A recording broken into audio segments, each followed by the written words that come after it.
Hi, I'm Beth Badalino, CEO of Healthy Women, the nation's leading women's health organization. I am so happy to welcome you to today's episode of Women Talk. We've all experienced trouble sleeping now and then, and some, as women, you may experience your partner snoring, kids, and even pets interfering with that peaceful night of sleep. But what you may not know is that our hormones can affect our sleep. Lack of sleep can do more than just make us tired and grouchy. Whatever the cause, we want you to know how important sleep is and the impact it has on our overall health and wellness. Did you know that research suggests that women who report lack of or interrupted sleep are at an elevated risk for heart disease, diabetes, weight gain, mood disorders, impaired memory, and it can even impact our lifespan. That's why today we are talking about insomnia, which is trouble falling or staying asleep. Most women don't even realize that it's a condition, and most women do not realize that it is not normal to get only 3 hours of sleep a night, and that it's not okay. And it should be a conversation that we're having with our healthcare provider. I am so happy to introduce our guests who can help us understand what we can do if we are having trouble getting to sleep and or staying asleep. Please welcome Dr. Smita Patel, an integrative neurologist and sleep medicine physician and the director of the Center for Brain Health at North Shore University Health System in Illinois, and the founder of iNeuro Institute. And also please welcome Dr. Deirdre Conroy, who is a clinical professor at the University of Michigan's Department of Psychiatry. She's board certified in sleep disorder medicine, behavioral sleep medicine, and cognitive behavioral therapy. Welcome, ladies. Thank you for having me. So I'm going to kickstart us off with a question on 8 hours. Is it normal for all of us to have 8 hours of sleep every night? Is that the golden standard for a successful night of sleep? I like to think of it as, we all have that right number, but most of us need 7 to 9 hours of sleep. So, we all have the amount that our bodies kind of need. And for that reason, aiming for 7 to 9 seems to be supported by research studies as well. So if you fall a little short, like 6.5, and feel like you function okay, I don't make too much of a deal about it. But consistently sleeping less, we know is not good for our health. And I would agree with that, Dr. Patel. I usually don't say one number of hours is right for everyone. Sometimes I use an analogy like, is there one right height for everyone? We really value individual differences. And I think the key point there is functioning. How do you function during the day? And that could vary based on the number of hours of sleep you've had the night before. Great. Thank you both, because I've always struggled with that. And it's just good to know that we can have a little less or a little bit more, and we're still okay. So I'm going to pick, Dr. Patel, I'm going to start off with you. What is insomnia, and are certain people at higher risk than others? Yes. So, anyone can have trouble sleeping every now and then. But if it happens a lot to you, then you might have a sleep disorder called insomnia. We, all can have a bad night of sleep on occasion, but patients with insomnia typically have recurring difficulty with falling asleep, staying asleep, or even waking up early. And so as a result, they may have trouble functioning during the day. With insomnia, we try to classify it like acute insomnia versus chronic insomnia. And that's really just based on how long it's been happening to you. If it's, just a test that I'm studying for or something like, kind of coming up pretty quickly, you might have acute insomnia. But somebody who has difficulty either falling asleep, staying asleep, or waking up early, and it's lasting a long time, like, more than 3 months, then, you have what we call chronic insomnia. Unfortunately, females, are more at risk in general, just because it starts not just during midlife, but even menstruating women, when we start menstruating, can have some sleep disruptions. But pregnancy, perimenopause, menopause, those are all times when women can be struck with poor sleep. Also, the population, like as we age, advancing age is a risk factor. If we have mental health problems, that can also kind of trigger sleep, and vice versa. Sleep, problems can trigger mood disorders as well. Our lifestyle, our stress, those things can also contribute to insomnia. If we do shift work, that if we work at night or do travel frequently, those types of things can also kind of contribute to insomnia. So there's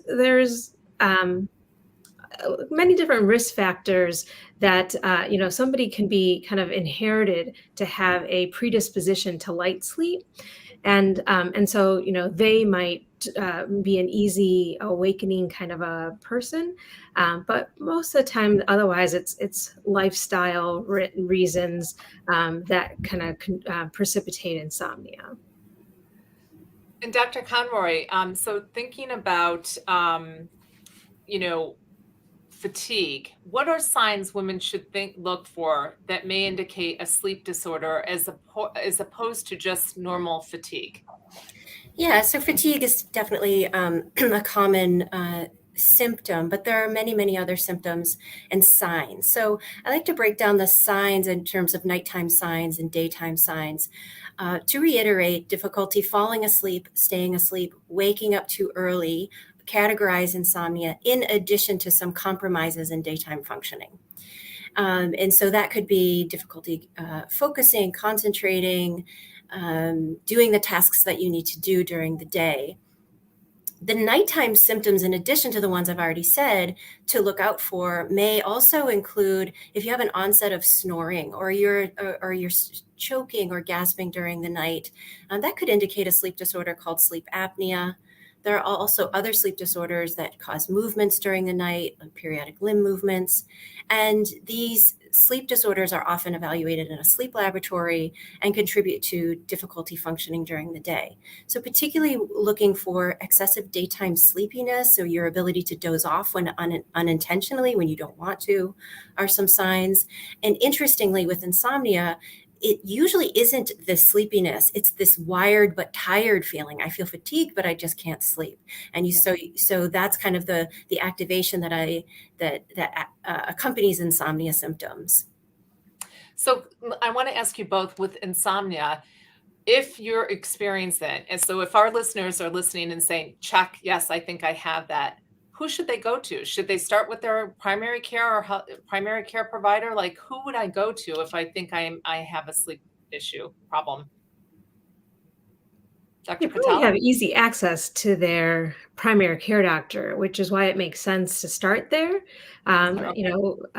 It's not always common that they have easy access to a sleep specialist, but their Right. primary care doctor can easily refer them to a sleep specialist. So if you're having problems or you feel like this is more than just like I'm studying for a test or I'm going through a stressful event in my life and, I'm not sleeping as well, then the first stop is talk to your healthcare provider about it and let them know. I would agree with that. I would agree, and also be your own advocate. Oftentimes, when you see your primary care physician, there's so many things to discuss, and sometimes having sleep gets bumped down on the list of things that we are talking to our providers about. But make sure you're your own advocate and mention it, because that will allow enough time for you to treatment plan, or if there is a course of action to take, it will allow your care provider to provide that to you. That's really great advice. So if you're in there and they don't bring it up, it's really important for us as women, that's my audience, is to bring it up and say that, you know what, I am not getting enough sleep. I haven't been sleeping for the past 3 months. I'm getting 5 hours or less of sleep, and I just feel extremely tired and fatigued during the day. Is there any, and then have them refer us to a maybe a sleep specialist, or at least begin that conversation, which I think is so important. Because I feel like now we're normalizing the lack of sleep. Like women are normalizing that they don't get enough sleep or 3 or 4 hours of sleep, and they're hearing that their friends and family members are on the same page. And I feel like it's becoming more normal and we're normalizing the lack of sleep is okay. And that's why my wish is that it becomes like a vital sign. You automatically go and get your blood pressure checked, your weight checked, but they should automatically ask you kind of like, how's your sleep? And because it's so vital to everything, how you function and your heart and your immune system. So it's such a central part of our health and wellness that eventually I wish it to be part of the intake. I would love it too. I think it would be awesome to bring that up as part of the intake as well. Dr. Conroy, how is mental health impacted by insomnia? So mental health is a big issue, and it is very closely associated with insomnia. So studies have shown that there is an increased likelihood of developing depression and anxiety if you have insomnia. And interestingly, the recent data suggesting what we call a bi-directional relationship between mental health and insomnia, which means that insomnia can contribute to next day, mood dysfunction, but also mood dysfunction can contribute to insomnia. And so the longitudinal studies that are going on now are quite interesting, and we're looking at time one, I have difficulty sleeping, what happens years later, and vice versa. And it's also important to note that recent studies have shown a link between insomnia and depression, and moreover, completed suicide. And so when you're looking at reasons for completed suicide, difficulty sleeping often comes up. So it's really urgent to discuss sleep disturbance with your mental health provider, or even, as we were talking about, with your primary care provider. No, I couldn't agree more. Dr. Patel, how does midlife and menopause play a role in insomnia? There's a lot happening in midlife, that's for sure, right? Women especially are kind of maybe at their top of their career. They've got elderly parents, they've got younger kids perhaps, and then they have these hormone changes, and they have these other things that happen biologically to us, when we're in that age gap. So we could have pain, we could have mood disorders. There's a lot happening in midlife, unfortunately. And so insomnia impacts let's say 50% of women in midlife, and so it's characterized by having some nocturnal symptoms. Hot flashes is part of that biologic milieu that happens, right? Just because our hormones are kind of decreasing, and so then there's some hot flashes, and that can obviously disrupt sleep as well. You don't have to have hot flashes to have poor sleep, and so if poor sleep is happening in midlife, I'll kind of have to always ask, are you doing anything to perpetuate it? Are you staying in bed longer? Are you taking naps? Are you doing things in terms of your behavior that's kind of making insomnia worse? But by no means am I, saying it as the only reason. There's a lot going on, and so it's this like trifecta that's happening. Hormones, our environment, extra stressors in that regard, and then of course mood disorders, can also impact how we function and sleep during this time frame. So let me ask you both, like much of our audience at Healthy Women, we're at that 35 to 64. So we're either going through perimenopause or in the thick of menopause. Is there anything that you can suggest that would help us like set ourselves up for a better night's sleep? Well, I'll just reiterate that it is a huge complaint, and lots of my patients have this issue.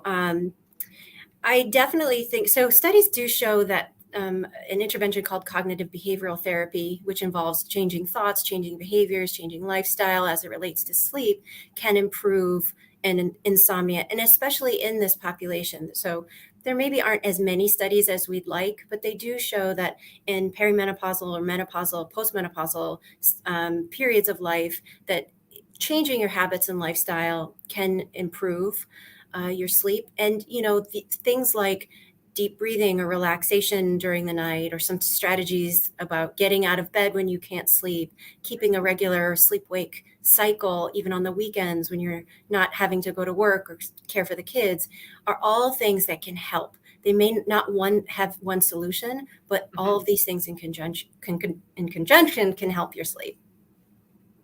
Dr. Patel, anything else to add? Yeah, so of course, when you can't sleep, of course, cognitive behavioral therapy is definitely the treatment option. But it's like the step before are you doing things? Are you waking up right? Is like how I like to kind of talk about it. Are you getting to bed on time? Are you waking up at the same time? Are you getting some bright light exposure in the morning? Are you getting some exercise or movement in the day? We know that exercise can help sleep, and sleep can make you want to exercise. So there's some bidirectionality with that. Drinking too much caffeine, maybe too late at night, but eating right as well, right? So are you eating too many simple carbs, too many extra sugars? Because we know that can decrease the amount of deep sleep that someone gets. So again, just kind of looking into am I waking up right? And then was my stress like? Am I taking naps during the day?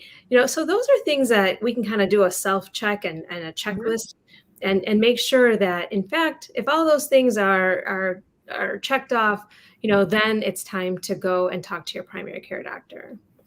And just to add to that, I wanted to say one thing. I work with a lot of busy women, professional women, who at this stage in their career, they're probably managing a lot of people, and they have a lot of responsibilities, whether it's at work or at home. And disengagement is a topic that often comes up in my sessions with my patients. So what I mean by that is, have a moment when you log off, you're not replying to emails, you are unavailable for work or family, and allowing that sleep to unfold and to calm the mind is ultimately very important. You know what? I think that I love that, because I think even, more so now with the past 2 years with COVID, I feel like that's the light switch has been on constantly, right? With the Zoom call, from a work perspective, I don't feel like we're shutting down. And, even though before COVID, I was traveling more, I don't feel like I was online and doing the Zoom and the texting and, just to with the the amount of work, the days seem to go longer. And I think you're absolutely right about giving yourself permission to disengage and channel down. I think that's so important. And just moreover, being in the home doing work, right? Like you're in your home, and your home becomes your office, and that's not good for sleep. If I'm doing my work in my bedroom, that becomes problematic. Yeah. And now it's a classroom too, and other rooms become classrooms. So it's crazy. Dr. Conroy, this question is for you. What are the potential long-term effects of insomnia, like impaired memory, chronic illness? What is the long-term effects? Yeah, so research has shown that long-term, there's medical and psychiatric. I'll start with the medical consequences. Studies are showing hypertension, diabetes, compromised immune function, and even the hormones that control appetite can be affected by poor sleep in the long term. I'll reiterate, there are some long-term mental health consequences, like the development of anxiety and depression. And so while studies do show insomnia is related to some long-term consequences, some studies don't. And so we really need to be savvy about the evaluation of the literature, because we can get very focused on how is my sleep impacting my future health? And this is something that comes up into my conversations all the time. Like, is this impacting my health? And I really like to be honest about the research, because that's what we're here. We're here to read the research and communicate it in ways that are understandable, but also raising questions. Is that true for me? Has anyone told me that my health is compromised by my sleep? Sometimes it is, sometimes not. Dr. Patel, anything else to add? No, I think that's true. I mean, I think we also need to just make it a priority. So I couldn't agree more. And then my last question, and this is to both of you. What are some tips or coping strategies for people with insomnia? And any resources that you can share, we would love them. Dr. Patel, you want to start off? yeah, so I can start. The resource that is on the web, National Sleep Foundation, they kind of do a really good job with education of just of these sleep disciplines. Insomnia, sleep apnea, restless legs. They really talk about a lot of these things. And I think, Dr. Conway, you were also going to mention the American Academy of Sleep Medicine. So I'll let you. Yeah, so a resource that I direct my patients towards is sleepeducation.org. And it is a part of the American Academy of Sleep Medicine, which we're all part of as our governing body. And it provides lots of education about sleep disorders. And in terms of just tips, I have my top three. My top three tips are really pay attention to your sleep-wake schedule each day. I emphasize getting up in the morning at the same time every day is oftentimes more important than bedtime. But I do find that my number two is disengage from the day. As I said before, call a truce with the clock. It's time to go to bed. But if you miss your quote bedtime, it's okay. It'll just help your sleep the next night. And really try to explore some kind of, I say relaxation, but I mean maybe deep breathing or meditation or a body scan, because I like to help my patients train their brain to go from like a 10 out of 10 to maybe a 6 out of 10 in terms of activation.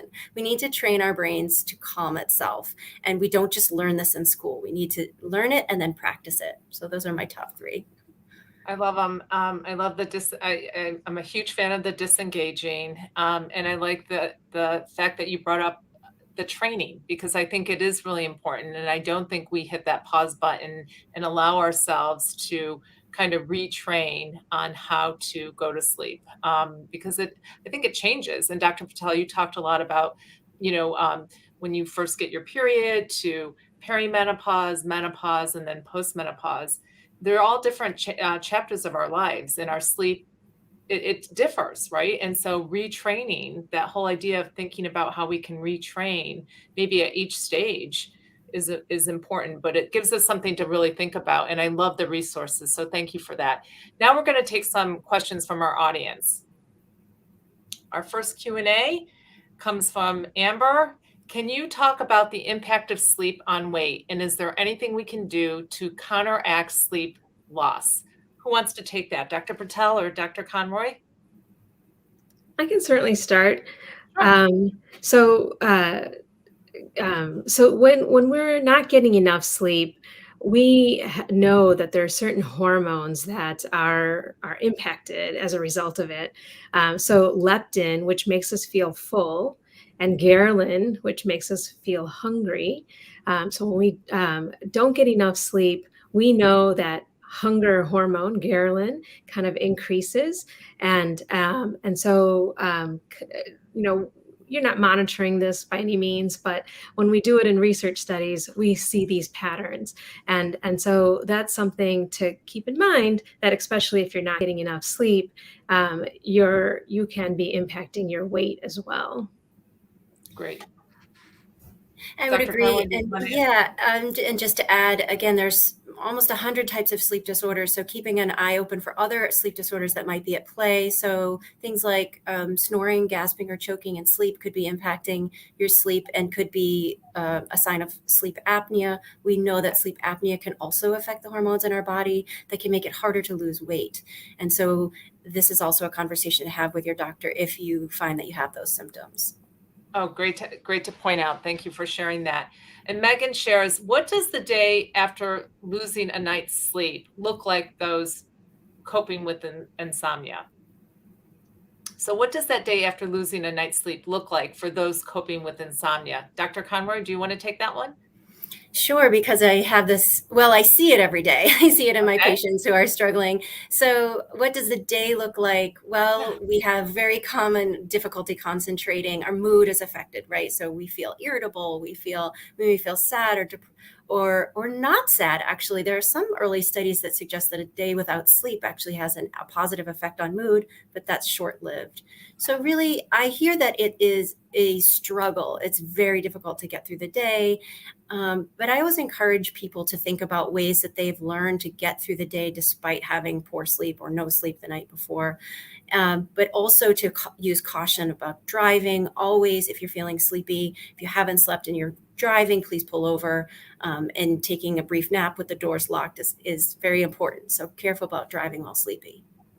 No, good point. And then, Dr. Patel, how does sleep apnea affect sleep? So when sleep apnea is where you're not breathing while you sleep. And a lot of people actually don't even realize they have sleep apnea. Like that's how underdiagnosed it can be because you don't know what's happening when you sleep. You don't even know you're snoring. Women Mhm. are kind of, don't even want to be known as snorers, Right. which, kind of backfires on them because if you are having that problem, you want to get it treated. You don't want to have lack of oxygen to your body. So that's what happens when you're not breathing. You're kind of cutting off the oxygen supply. Not enough to kill yourself, but enough to cause damage. Things like heart disease, high blood pressure, heart attack, strokes, memory loss. These are things that are big problems, and if you're not getting that sleep apnea treated, it can be a risk factor. And one more thing just to keep in mind that premenopausal, the rates of sleep apnea are higher in men, but once our audience members who have in menopause or postmenopausal, the rates of sleep apnea are equal to men. So it is a sign or symptom that can develop over time and is related to hormonal changes across the lifespan. Yes, women catch up with sleep Mhm. apnea. So You just read my mind. So women catch up with their significant others with sleep apnea in you were saying like menopausal years, midlife menopausal years. Okay, yes. good to know. Good to know. So that's a good point though. So if you're going to your health, if your husband's telling you or your significant other is telling you that you're snoring, it's not that it's something that you should be you should think about and perhaps bring up with your healthcare provider, not dismiss. Yeah. Okay. And then our next question from Tanya. Are there barriers to care or stigma associated with insomnia that I should be aware of? Who wants to take that one? I Dr. can Conroy? start. Sure. Yeah. I mean, absolutely. There is a lot of stigma associated with insomnia. I think we may minimize the effects of it. And there's two ways also. Sometimes we can favor having sleep problems when there's other problems underlying, like oftentimes my patients feel more comfortable seeing me as a sleep specialist, but really what they're dealing with is underlying depression or anxiety where there's more stigma in mental health. But getting back to sleep disorders and insomnia, I think that it is not recognized as much as it should be. But if you look at the studies that show how the money that companies are losing and how much of an economic burden it is to our society, then I think that we would hopefully change the level of stigma that it does exist. No, I couldn't agree more. And I'm just going back to the whole sleep apnea. I'm sure many women don't want to admit that they're snoring, so they're not going to bring it up with their healthcare provider. But the importance here and the message that you're sharing with our audience is that if you are experiencing insomnia and that, and I'm just going to, bring up snoring because I do think people want to dismiss that and pretend that they don't. That could be sign of something that is important for you to have that conversation because it could affect your life. It could affect your quality of life. Patty Joe has asked, what is the best, this is a great question. What's the best type of pillow to use? Dr. Patel?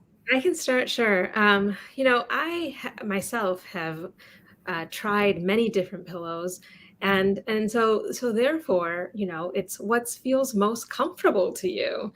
Okay. You might like a firmer pillow, you might like a softer pillow, Mhm. anything to kind of, I guess, give your neck and head the support it needs. And again, some people might have more of an arthritis in their neck, and their neck hurts, and so they might need more support, something like like a Tempur-Pedic. But some people might get too hot with that. So again, I think trying out different pillows to see what works best for you is what I would recommend. So now, again, not one size fits all. It's based on, what you like and what works for you. Would you agree, Dr. Conroy? Absolutely. Individual differences. It's hard to have one pillow, but National Sleep Foundation might have a list of pillows online. So, Oh, that's awesome. Great. So, and we have that resource listed on Healthy Women. So we'll make sure that you all have that information. And Kate asks, how can we improve patient-provider conversations centered around insomnia? I mean, right now it looks like you just have to bring it up, as we're trying to Yep. change how, what the intake is like in a primary care setting, just to make sure sleep becomes a vital sign. I think right now you really definitely need to advocate for yourself. Pay attention to, how you feel. Again, you might not realize unless you're waking up that you are, or have trouble sleeping, that you have a sleep problem because, for example, with sleep apnea, you don't even realize that's happening to you. So, if you have any other sleep disorders, restless legs or whatnot, I think it's a good idea to pay attention to what's happening to your body and definitely bringing it up to your provider. Dr. Conroy, anything else to add on that? yeah, just agreed. Bring it up and bring it up early, because studies show that primary care physicians are spending something like 12 to 15 minutes with their patients. So if you don't get it in there right away, you might not get it in at all. So Put it up on the top of the list, Right. right? No, I totally agree. And Melanie, this is our last question. Melanie asks, my mother has suffered from insomnia for several years now. What are the long-term cumulative effects of insomnia for seniors? Who wants to take that one? Dr. Patel? Sure. I mean, so again, insomnia doesn't matter if it's going to impact you if you're a senior or if you're midlife. I think, again, the point is here is we, should try to get that addressed, trying to help her get to fall asleep, stay asleep, because insomnia, we know, can lead to things like heart problems, memory problems. And so we would want to try to, of course, get her a better quality of sleep when she is sleeping. Great.